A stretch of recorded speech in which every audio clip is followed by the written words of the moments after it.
이 시간 저희들이 신명기서 15장을 읽었습니다. 여러분, 신명기서 15장은 면제에 대한 규례입니다.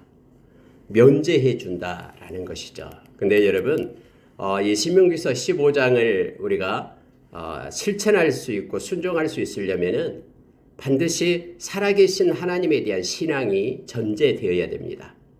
살아계신 하나님을 우리가 믿지 못한 상태에서는 이와 같은 말씀을 우리가 실제 삶 가운데서 행할 수가 없음을 깨닫게 합니다. 우리의 눈에 보이지 않는 하나님은 영이십니다. 그렇기 때문에 우리의 눈에 보이지 않죠. 근데 하나님은 영이시기 때문에 우리의 심장과 폐부를 살피십니다. 동기와 의도를 살피십니다. 그 과정과 절차를 하나님은 살피십니다. 세상 사람들은 결과를 가지고 이 사람이 어쩌다 이랬다 저랬다 말하지만 하나님은 외모를 취하지 않고 내면적인 것을 보고 계시는 하나님 되심을 성경은 우리에게 가르쳐 줍니다. 하나님은 영이시기 때문에 늘 살아계셔서 우리와 함께 하신 그 하나님을 우리가 기억해야 됩니다. 하나님은 사랑이시다라고 우리에게 가르쳐 주시죠. 그래서 우리가 어떤 일을 할 때든지 마음 가운데 사랑을 가지고 행해야 됨을 성경은 가르칩니다. 하나님은 빛이십니다. 어둠은 빛 앞에서 물러가게 되기 때문에 하나님의 백성들은 빛의 자녀라고 얘기하고 빛 대신 주님을 따르고 또 빛 대신 주님 때문에 거짓 가운데 거하지 않고 옳고 정직한 자로 서는 것을 하나님은 너무나 기뻐하십니다. 예수님께서는 요한복음 8장 12절에서 나는 세상의 빛이다. 나를 따르는 자는 어둠에 거하지 않고 생명의 빛을 받을 것이다 라고 우리에게 가르쳐주죠.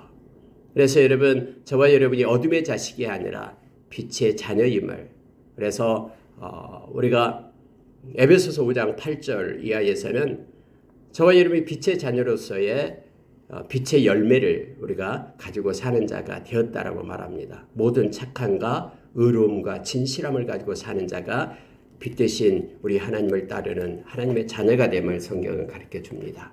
이 살아계신 하나님을 우리가 진짜 믿지 못한다면은 여기에 나온 신명기서 15장에 나온 이 면제에 대한 것을 우리가 행할 수가 없습니다. 하나님은 오늘 약속해 준 것이 있기 때문에 그렇습니다. 너가 면제하면 내가 너에게 복을 주리라. 너가 하는 손으로 하는 모든 것마다 내가 형통하게 하고 복을 주겠다라고 약속하고 있는 것이 바로 15장입니다. 그 살아계신 하나님을 알지 못할 때 내 손에 들고 있는, 내가 누리고 있는 이것을 갖다가 면제하고 종들을 놓아 보내주고 그들이 가지고 있는 것을 그들이 행했던 것들에서 자기가 가지고 있는 것을 후하게 그리고 넘치게 그들에게 허락해 줄 수가 없죠. 하나님이 살아계신다라는 것을 알지 못한다면, 하나님이 지금 보고 계시고 하나님께서 나에게 복을 줄 것이다라는 것을 우리가 인정하지 못한다면 현재 손에 가지고 있는 것을 놓을 수가 없겠죠. 그래서 여러분, 여기 신명기서 15장은요, 철저하게 살아계신 하나님을 믿는 자만이 실천할 수 있는 그러한 내용임을 성경은 우리로 깨닫게 합니다. 성경은 이렇게 시작을 합니다. 매 7년 끝에는 면제하라. 이렇게 말해주고 있죠. 그것이 바로 안식년을 얘기합니다. 6년이 지나고 7년째가 되면 안식년이라고 해서 하나님께서는 그렇게 정하고, 그때는 하나님께서 너희들에게 은혜를 주셨던 것처럼 너희도 은혜를 베풀라라고 하나님께서 말씀하고 계십니다. 만약에 그의 이웃에게 구워준 모든 채주는 그것을 면제하라. 내가 뭘 구워줬어요. 그러면 7년이 됐는데 갚지 않았어요. 그러면은 내가 비록 받을 것이 있지만은, 그래서 못 받아서 억울하지만은 그것 하나님 생각하면서 면제하라라고 지금 채주한테 말하고 있는 것입니다. 베드로 사도는 베드로전서 2장에서 저와 여러분에게 애매한 고난을 받을 때 하나님을 생각함으로 참으면 이는 하나님 앞에 아름다운 것이다. 그래서 살아계신 하나님, 당신은 알고 계시기 때문에 하나님께 의탁하고 맡깁니다. 하나님께 오해를 받는다 할지라도, 때로는 억울한 일을 당한다 할지라도 하나님께 맡기며 하나님 생각함으로 참으면 하나님이 다 보고 계시기 때문에, 공의로우신 하나님은 다 알고 있기 때문에 우리는 하나님 앞에 아름다운 자가 된다라고, 복을 받은 자가 된다라고 성경은 말합니다. 동일하게 내가 뭔 것을 구워줬는데도 형제에게 구워줬는데도 그 형제가 갚지 않는다고 할 때 7년이 될 때 때가 될 때 용서하고 용납할 것을 말합니다. 하나님이 보고 계시기 때문이다라고 우리에게 가르쳐 줍니다. 어렵습니다. 이렇게 하는 일이. 그러나 성경은 형제에게는 그렇게 하라라고 말하고 있죠. 여러분 이거 보십시오. 3절에 보십시오. 이방인에게는 네가 독촉하려니와 내 형제에게 구워준 것은 내 손에서 면제하라. 이렇게 되어 있습니다. 하나님의 백성이 아닌 예수 믿는 사람이 아닌 다른 사람에게 구워준 것은 그 독촉에서 받아라라는 거예요. 그러나 하나님의 자녀에게 예수 믿는 하나님의 백성에게 구워준 것은 면제할 것을 말합니다. 또 여러분 우리가 다른 성경에서는 이자를 받지 말라라고 그렇게 말하죠. 형제에게 구워준 것은. 왜냐하면 하나님의 자녀 형제 자매는 영원히 하나님의 나라에서 함께 살아가야 될 가족이기 때문에 그렇습니다. 예수님께서 누가 내 어머니고 누가 내 누이고 누가 내 동생이냐 이들을 보라. 하나님의 뜻대로 행하는 자가 나의 어머니고 나의 형제고 자매다 라고 마태복음 12장 50절에서 그렇게 말해주고 있죠. 이 말은 예수 믿는 모든 사람, 하나님을 아빠 아버지라고 부르는 자들, 예수님을 따르는 모든 제자들은 한 영적인 가족이 되고 영원한 하나님의 나라의 백성이 됩니다. 영원히 함께 살아야 될 하나님의 백성이 됨을 알게 합니다. 그래서 오늘 성경도 이방인에게는 네가 독촉하려니와 그러나 형제에게는 내가 면제하라 라고 말합니다. 그러면서 여러분 이 말씀을 해요. 네가 만일 내 하나님 여호와의 말씀만 듣고 내가 오늘 내게 내리는 그 명령을 다 지켜 행하면 내 하나님 여호와께서 내게 기업으로 주신 땅에서 네가 반드시 복을 받으리니 너희 중에 가난한 자가 없으리라. 하나님께서는 반드시 복을 받을 것이다. 하나님이 맹세하고 있는 거예요. 여러분 성경에 보면 히브리서에 우리에게 가르쳐준 히브리서 6장에 나오고 있잖아요. 거짓말을 할 수 없는 두 가지 사실이 있다. 성경에는 하나님께서 맹세하신 것, 하나님께서 말씀으로 약속하신 것은 그것은 하나님께서 거짓말하실 수 없다라는 거예요. 반드시 하나님께서 복을 주시겠다고 약속했으면 살아계신 하나님이 그것을 베풀어 주십니다. 우리가 알지 못하는 가운데 하나님께서 보상해 주시죠. 하나님이 철저하시거든요. 그리고 하나님이 정확하시거든요. 누락시키지 않습니다. 우리가 여러분 우리가 잘 아는 말씀 있잖아요. 우리가 민수기서 23장 19절 말씀. 하나님은 인자가 아니시기 때문에 거짓말하지 않습니다. 하나님은 사람이 아니기 때문에 후회하지 않습니다. 그가 약속한 바를 어찌 행하지 않으랴 라고 우리에게 가르쳐주고 있죠. 하나님께서 행하신다 그러면 반드시 행합니다. 사람을 깜빡이 잊고 그 은혜를 잊어버릴지 모르지만 하나님은 그런 분이 아니죠. 하나님은 기록하시고 다 철저하게 행하시는 분이 하나님 되십니다. 그러니 하나님을 생각함으로 좀 때로는 그 일이 어렵지만 형제에게는 그렇게 면제하라 라고 말합니다. 용서하고 용납할 것을 골로새서 3장 12절 이하에서도 우리에게 가르쳐줍니다. 자 여러분 그렇게 하면은 하나님이 어떻게 복을 내리신다라는 것을 말하는데요. 네가 여러 나라에 구워줄지라도 너는 꾸지 아니하겠고 네가 여러 나라를 통치할지라도 너는 통치를 당하지 아니하리라. 하나님께서 큰 복을 내리는데 우리가 알지 못하는 크고 엄청난 복을 내리는데 하나님이 우리에게 복을 주어서 절대로 없어가지고 좀 달라라고 이렇게 손을 내밀지 않도록 하고 너에게 복을 주어서 너가 구워주게끔 하겠다. 여러분 구워준다라는 것은 있는 사람이 구워주잖아요. 없는 사람은 구워주고 싶어도 구워줄 수가 없죠. 근데 하나님께서 구워주게끔 하고 너는 절대로 통치를 받지 않고 권세를 입혀 내가 정오의 빛처럼 너를 세워서 너로 하여금 많은 나라들을 통치하게끔 하나님께서 높이겠다라고 지금 약속하고 있는 것입니다. 여러분 예수님께서 그 부자 청년을 만나서 행했던 일 우리는 생각나잖아요. 부자 청년이 예수께 나와서 말하잖아요. 내가 어떻게 하여 영생을 얻을 수 있습니까? 예수님께서 그를 보시면서 말하죠. 십계명을 얘기합니다. 하나님을 섬기고 또 이런 저런 일들을 다 행해라 했더니 내가 다 했는데요.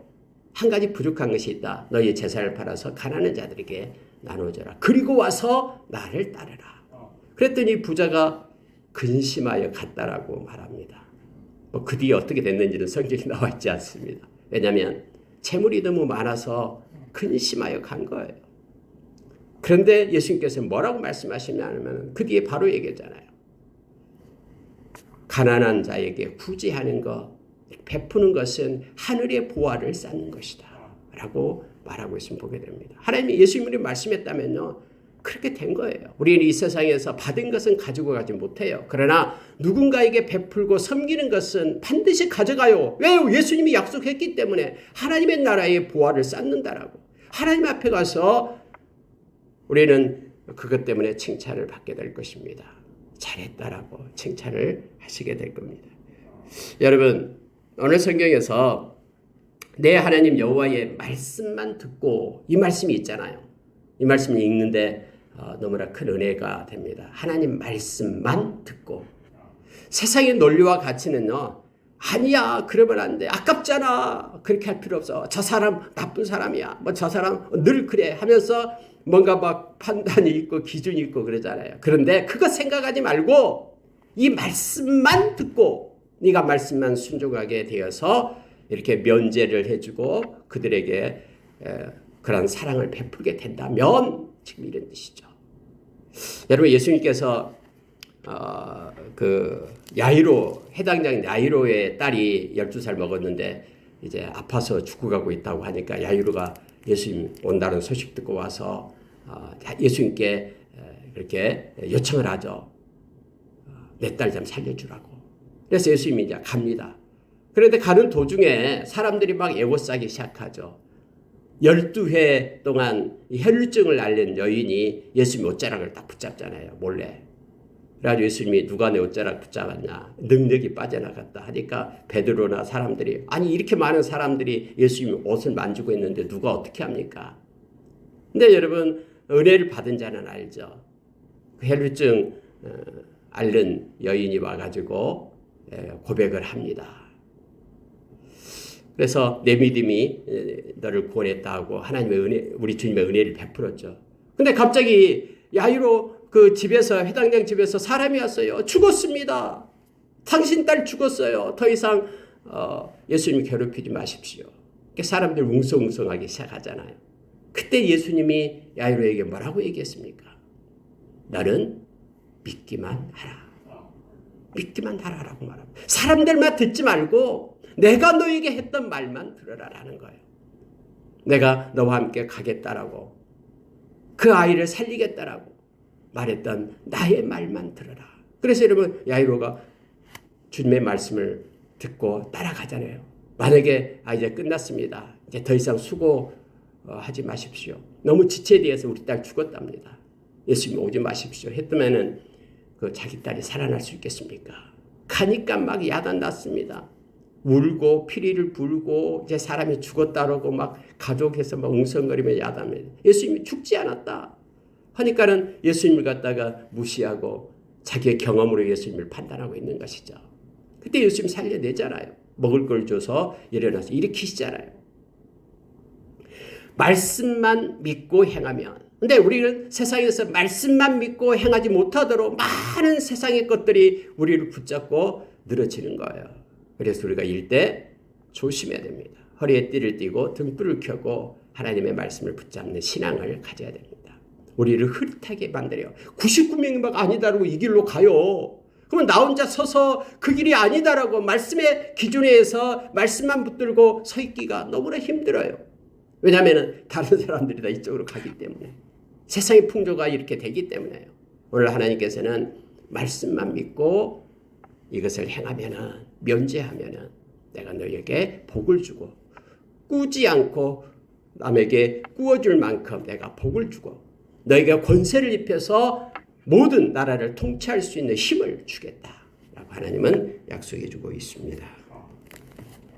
여러분, 7절에 보면은요, 성경이 이렇게 말합니다. 내 하나님 여호와께서 내게 주신 땅 어느 성읍에서든지 가난한 형제가 너와 함께 거주하거든 그 가난한 형제에게 내 마음을 완악하게 하지 말며 내 손을 움켜쥐지 말고 반드시 내 손을 그에게 펴서 그에게 필요한 대로 쓸 것을 넉넉히 구워주라.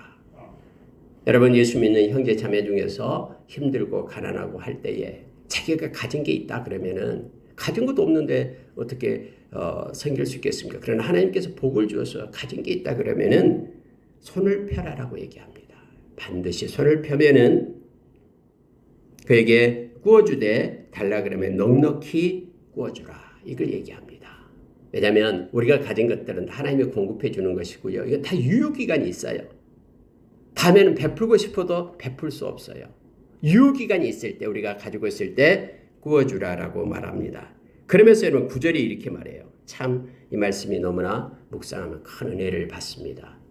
자, 삼가 조심해라 이 말이에요. 삼가 너는 마음에 악한 생각을 품지 말라. 곧 이르기를 일곱째 해 면제년이 가까이 왔다 하고 내 궁핍한 형제를 악한 눈으로 바라보며 아무것도 주지 아니하면 그가 너를 여호와께 호소하리니 그것이 내게 죄가 되리라. 너는 반드시 그에게 줄 것이요 줄 때에는 아끼는 마음을 품지 말 것이라. 여러분 이거 안식년 얘기했잖아요. 7년 때는 면제가 되는 거예요. 그런데 이제 6년째예요. 다음 해가 안식년이에요. 그럼 오늘 꾸면은 갚지 않으면은 내년에 되면 면제해야 되잖아요. 하나님께서 면제해라 했기 때문에. 그러니까 이제 내년 되면은 6년째 되는 날 와서 뭐 좀 구워달라고 얘기하는 거예요. 가난한 사람이 와서. 그러면은 악한 눈으로 또 악한 생각으로 막 화를 내지 말라라는 거예요. 뭐 내년 1년만 지나면 너 안 갚아도 되니까 지금 나한테 와서 구워달라고 하는 것이지 하면서 그런 마음으로 악한 생각과 마음으로 그렇게 하지 말라 하면서 성경은 그렇게 말합니다. 또 구워줄 때 그냥 억지로 하지 말라라는 거예요. 아끼는 마음으로 주지 말고 하나님 생각함으로 하나님께서 나에게 복을 줬기 때문에 내가 이렇게 할 수 있는 은혜가 있고 또 하나님께서 다 보고 계시고 하나님께서 말씀에 약속이 있기 때문에 나는 말씀에 의지해서 말씀만 생각하고 그렇게 한다. 그러면 하나님께서 반드시 너에게 복을 주겠다라고 하나님이 약속하고 있는 것입니다. 하나님은 우리의 마음을 살피시기 때문에 아까운 마음이 있는지 없는지 이것을 보고 계셔요. 또 하나님께서는 악한 생각, 악한 눈을 가지고 있는지 어쩐지 시험하여 살핀다라고 말하고 있죠. 우리가 여러분 하나님께서 광야에서 이렇게 이스라엘 백성을 이렇게 다니게 하고 힘들게 하고 물이 없게 하고 막 이렇게 하는 이유가 있다고 했죠. 그들을 시험하여 진짜 마음을 다해서 뜻을 다해서 힘을 다해서 나를 사랑하는지 말씀을 순종하는지를 내가 보기 위함이다 라고 하나님께서는 말씀하고 계심을 알게 되죠.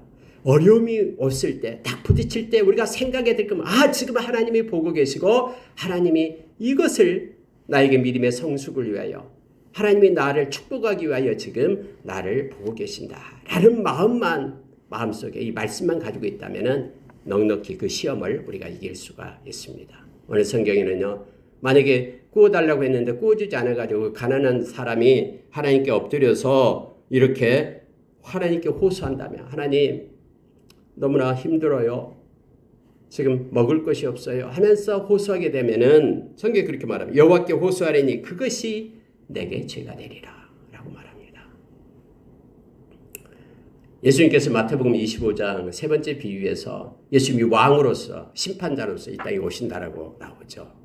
그때 한 무리는 오른쪽에 양떼처럼 세우고 한 무리는 왼쪽에 세운다라고 말합니다. 그러면서 오른쪽에 세운 이들에게는 태초부터 창세전부터 예비한 그러한 나라를 유업으로 받으라라고 천국 백성이 되고 왼쪽에 있는 무리는 영벌에 처한다라고 성경에 말해주고 있죠. 그런데 예수님께서 하신 말씀이 있습니다. 이쪽에 있는 이들에게 말하기를 너희들은 내가 줄일 때 먹을 것을 주었고 목마를 때 마시게 하였고 나그네 되었을 때 돌보았고 병들었을 때에 이렇게 돌봐주었고 옥에 갇혔을 때 와 보았다 하면서 삶의 내용을 말하고 있는 거예요. 가난하고 힘든 그들을 갖다가 베풀고 섬긴 자였다. 뭐 때문에요? 내게 속한 자에게 이 말을 하죠. 작은 자, 내게 속한 자에게 네가 그렇게 이 내게 속한 자가 뭐냐면 여기서 형제예요, 형제. 그러니까 예수 믿는 하나님의 백성들 여기서는 하나님의 자녀들을 나타내고 있는 것이죠. 그들에게 그렇게 나 때문에 하나님의 말씀 때문에 그렇게 했다. 그러니 너희들은 영원한 그러한 생명 가운데 가게 될 거예요. 영생으로 이쪽은 영벌로 그렇게 나누고 있음을 보게 됩니다. 여러분 우리가 삶 가운데 하나님께서 우리에게 주신 마음을 가지고 하나님의 말씀을 붙잡고 살아야 됨을 여러분 이 15장에서는 가르쳐 줍니다. 여러분 이게 어려워요. 그러나 하나님이 살아계심을 믿는 자는 말씀은 변하지 않고 하나님께서 약속해 준 것은 반드시 성취됨을 믿는 자는 이 일을 이 땅에서도 행할 수 있음을 보게 됩니다. 자, 여러분 13절로 보십시오. 이제 종이에요. 종. 히브리 남자나 히브리 여자가 이제 팔려왔습니다. 그때 당시 이렇게 종이 될 것은 가난하기 때문에 그래요. 가난한 자가 먹을 것이 없고 하니까 이제 당신의 집에 가서 일을 하면서 이제 생계를 유지하는 거예요. 그렇게 되었을 때도 역시 마찬가지로 안식년이 되면은 놓아줘라라는 거예요. 7년째가 되면은 풀어주는 것입니다. 지금 그 내용이 12절에 나오는데요. 자, 7째 해에 너는 그를 놓아 자유롭게 할 것이요. 그를 놓아 자유하게 할 때에는 빈손으로 가게 하지 마라. 빈손으로 보내면은 먹을 게 없으니까 또 종으로 들어오는 거예요. 그러니 빈손으로 보내지 말라라고 말합니다. 그러면서 그에게 후히 줘라. 그를 통해서 너가 6년 동안 복을 많이 받았지 않았느냐. 그러니 이제는 내 보낼 때는 종을 보낼 때는 후히 줘서 보내라 하면서 15절에 보십시오. 너는 애굽 땅에서 종되었던 것과 네 하나님 여호와께서 너를 속량하였음을 기억하라. 그것으로 말미암아 내가 오늘 이같이 내게 명령하노라. 애굽 땅에서 종되었던 그들을 하나님께서 자유인으로 불렸잖아요. 죄의 종이었던 너희를 이제는 하나님의 자녀로 불렀기 때문에 이것 생각해라라는 거. 오늘날 우리에게 이걸 해석한다 그러면 그렇기 때문에 너가 1만 달란트 빚을 탕감받았기 때문에 너가 자유롭게 그 종을 내보내라 라고 말합니다. 그런데 이제 문제는 이 종이 아니요 나가지 않겠습니다. 자유인이 되지 않고 평생 주인집에서 함께 하겠습니다. 이렇게 얘기를 하는 거예요. 뭐 같이 살고 싶어서 그럴 수도 있고요. 그렇게 될 때는 의식이 있어요. 어떤 의식이냐면 그 풍습이었어요. 그 종을 갖다가 이 귀를 갖다가 이렇게 문에다 대고 귀를 뚫는 거예요. 이 귀를 뚫는 거예요. 피어싱을 하는 거예요. 이 피어싱이라는 의미가요. 막 요즘에 막 이 귀를 뚫고 뭐 하잖아요. 근데 이게 원래 종 된다는 뜻이에요. 종. 영원한 종이 되겠습니다 할 때 여기다 구멍을 뚫어요. 그때 당시에 관습이었습니다. 그 이유가 뭡니까? 원래 귀에다가 왜 이걸 뚫을까요? 뭐 코에다 뚫든지 뭐 다른 데다 뚫든지 하지. 귀에다 뚫는 이유가 평생 당신의 말을 듣겠습니다. 이런 뜻이거든요. 우리가 여러분 성경에 보면은 저와 여러분이 마음의 할례를 받고 귀의 할례를 받아라라고 말씀을 하죠. 마음의 할례를 받는다. 할례라는 것은 속한다라는 뜻이에요. 이 마음이 하나님께 속했습니다. 이 귀가 하나님께 속해서 귀의 할례를 받고 하나님의 말씀만을 듣겠습니다. 이 종이 이제는 내가 떠나지 않겠습니다라고 주인과 함께 살겠습니다라고 말하면은 이 귀에다가 이렇게 구멍을 뚫어요. 그래서 내가 평생 주인의 말만 듣겠습니다. 종으로 살겠습니다. 이 의식을 행하게 하거든요. 근데 성경이 그렇게 말씀하고 있어요. 자, 17절 보세요. 송곳을 가져다가 그의 귀를 문에 대고 뚫으라. 그리하면 그가 영구히 내 종이 되리라. 내 여종에게도 그같이 할지니라.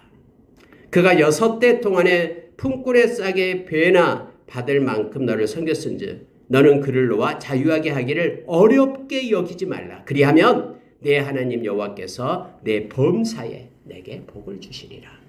아니 종이 이제 6년 동안 열심히 일했잖아요. 근데 이 종 나가버리면 이제 어떻게 해요? 일도 못하고 힘들잖아요. 근데 그럼 어떻게 마음이 어렵잖아요. 근데 성경은요 그거 어렵게 생각하지 말라라는 거예요. 뭐 지난날 생각하면서 그 종이 힘도 세고 일도 잘하고 하는데 부지런한데 이 종 보내버리면은 이제 우리는 어떻게 살아? 뭐 이렇게 생각할 수도 있잖아요, 주인이. 그런데 그거 생각하지 말라라는 거예요. 어렵게 생각하지 말라. 그 종이 너에게 준 게 아니라 하나님이 너에게 복을 준 것이다라는 것이죠. 그래서 여러분 오늘 성경은요, 성경이 이렇게 말합니다. 그를 놓아 자유롭게 하기를 어렵게 여기지 말라. 어렵게 여기지 말라. 왜요? 하나님께서 이렇게 말합니다. 네 범사에 내가 너에게 복을 줄 것이다. 어려운 마음 갖지 말고 뒷일 생각하지 말고 하나님 말씀만 순종하고 그 일을 행하면 그 뒤는 내가 책임질게. 네가 하는 모든 범사에 내가 형통의 복을 줄게 라고 하나님이 약속하고 있는 것입니다. 그래서 여러분 특히 우리 이 신명기서 15장은요. 살아계신 하나님을 진짜 붙잡고 믿지 못한다면 삶 가운데 이 일을 행할 수가 없음을 알게 합니다. 하나님이 책임져 주시겠다라고 약속하십니다. 하나님께서는 가장 하나님의 백성 저와 여러분을 통해서 그렇게 하나님은 경외함 받기를 원하십니다.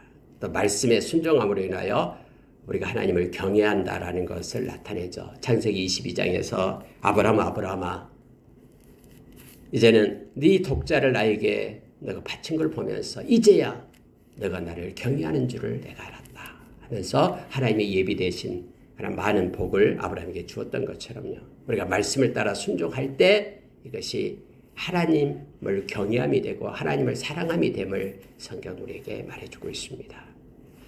마지막 내용에서는 초태생을 하나님 것이다라고 말하고 있죠.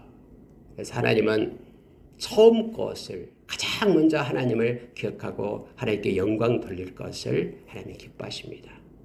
우리가 무슨 일을 기쁜 일이 있을 때 먼저 우리의 마음 가운데 하나님 감사합니다. 이렇게 하나님을 향하여 영광을 돌리는 것을 하나님은 너무너무 기뻐하셔요. 이 모든 것들이 하나님께서 나에게 주어졌습니다라고 고백하는 것을 하나님이 기뻐하십니다. 하나님을 가장 앞에 둘 것을 성경은 요청하고 있는 것이에요. 초태생이 낫다. 그러면은 하나님 앞에 영광을 돌릴 것을 말하고 있습니다. 만약에 그 짐승이 저는 것, 또 눈이 하나 없다거나 이렇게 흠이 있는 것은 그건 하나님께 돌리지 마라. 그것은 너희들이 그것을 잡아서 먹어도 된다라고 지금 성경은 기록해주고 있는 거예요. 하나님 앞에는 가장 존귀하고 보배로운 것으로 영광 돌릴 것을 원합니다. 특히 우리 마음이, 우리 몸이 하나님 앞에 산 제물이 되기를 하나님은 기뻐하십니다. 오늘 하루도 하나님을 생각함으로 하나님께 영광 돌리고 하나님께 기쁨을 드리는, 누구를 만나든 어떤 일을 하든 먼저 하나님을 생각하는 우리의 마음이 되기를 원합니다. 하나님께서는 올곧고 정직하게 하나님이 약속하신 것은 반드시 행하십니다. 살아계신 하나님과 오늘 하루도 동행하며 하나님께 기쁨이 되는 하루가 되기를 원합니다. 기도하겠습니다.